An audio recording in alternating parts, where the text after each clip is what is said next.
Well, when it comes to school shopping, one thing that many kids love to select is their backpack. And while children may prefer a certain color or character, there are some things that parents should consider before making the purchase. Kid coach Dr. Viviana Vasquez is joining us with some advice. Welcome back to the show. Thank you for having me. All right, of course you want the coolest backpack when you go back. As a kid, I wanted to pick out the brightest color or the coolest show.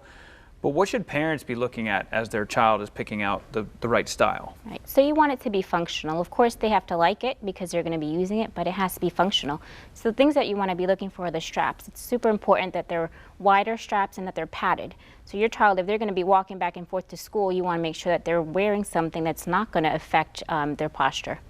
Let's talk weight, because I know there's a lot of books. I know in high school I wanted to carry all my books because my locker was at the other end of the school and I didn't want to have to go back and forth to it. But what kind of weight should these kids be carrying around? So it's interesting that you want to carry only about 10 to 20% max of your child's body weight, and 20% is kind of the ultimate max. We really recommend 10%. So a child who's only 100 pounds should be carrying only a 10-pound backpack, which is pretty heavy for them. So and the way that they're wearing it also is very important. They need to be strapping on both straps, and if there's a chest clip, then they should be clipping that as well.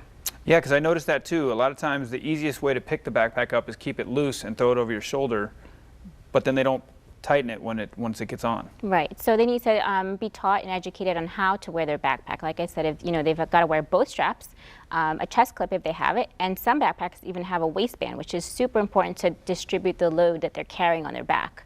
And it may seem like, well, hey, look, your back's not going to go out until you get to my age.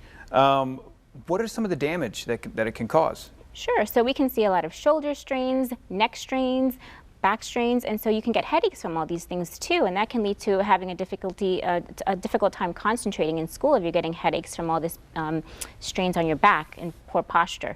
The other thing that we also recommend is learning how to load your backpack. So you want to make sure that your heaviest textbook is closest to your back and the lightest items are further out. Otherwise it gets top or back heavy. Correct. If it's out on the back end, yeah. Mm-hmm. I've done that a couple times hiking, made that mistake. What about, I know rolling backpacks are all the rage. Are they allowed in every school? Or? Sure. I think it depends on your school. If you have a child that has to carry a really heavy textbooks and you really have no option, I think the rolling backpacks are great. As long as you're thinking about, is that child going to have to pull that backpack upstairs or up ramps? The bus. Yes, and up the bus as well. So you want to be careful with that. But same thing, you don't want to give them too much that they can't handle. Their musculoskeletal systems are so immature that they're still growing, so their ligaments are prone to all these injuries from backpacks.